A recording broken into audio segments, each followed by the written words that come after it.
Welcome to Make It Take It. I'm DC. It was a good weekend. We had that NFL teaser come out again. We got Eagles, Bills.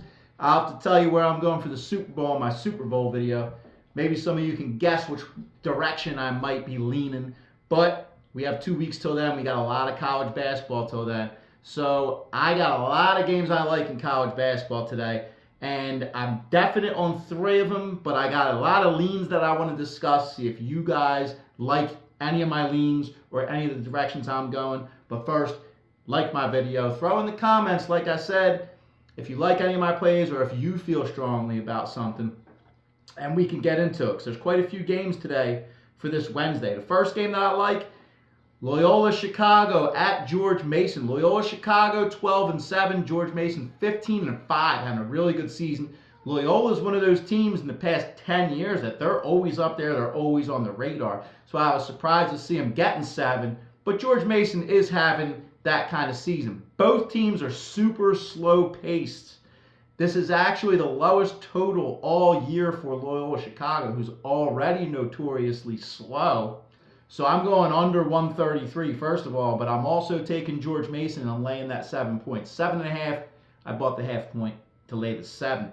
Then I'm going to Ncaa at Florida Atlantic. Florida Atlantic obviously is not the same team they were this year. They're not that well, they score a lot, but they just don't hold teams a lot like they did last year. They are what, 10-10? They're about 500 if I remember. I don't have it down right here, but they have the 55th pace of play, which I really like. I actually have these teams very evenly matched, but Florida Atlantic stepping up as an 8.5 point favorite. It's pretty big for evenly matched teams.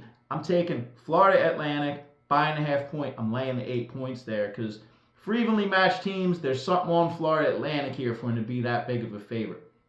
So I have those 3.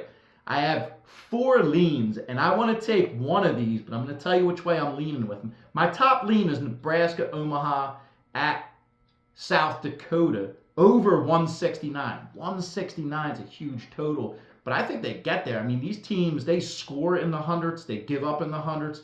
They're just fast-paced, all over run and gun. So I'm leaning over there. And then my second lean is Duquesne at St. Joe's. I like St. Joe's a lot here, but I talk about them being inconsistent this year. Very inconsistent. They're tough to call. And plus family bias. You know, I have family bias for the team. So sometimes it's hard for me to see clearly on them. If you like St. Joe's, throw it down in the comments. Stetson at North Florida. I've given North Florida every chance this year. They lost for me again last weekend. But I like them here, laying the points. They got to snap back at home, and I think they have it. They have that super high pace of play. And then Virginia at Miami. Miami is a 4-16 team this year. I know they lost a few times from me, but they're favored over Virginia. It doesn't matter if they're home. But my theory about bad team against bad team. Virginia isn't exactly a bad team this year. They're about 500. I think they're 9-10. But they're my considerations. So if you were thinking, if you were leaning on any of those games, let me know. George Mason under, Florida Atlantic, I've taken already. I'll throw in the comments what I end up taking on those leans. Thank you for watching. Good luck today.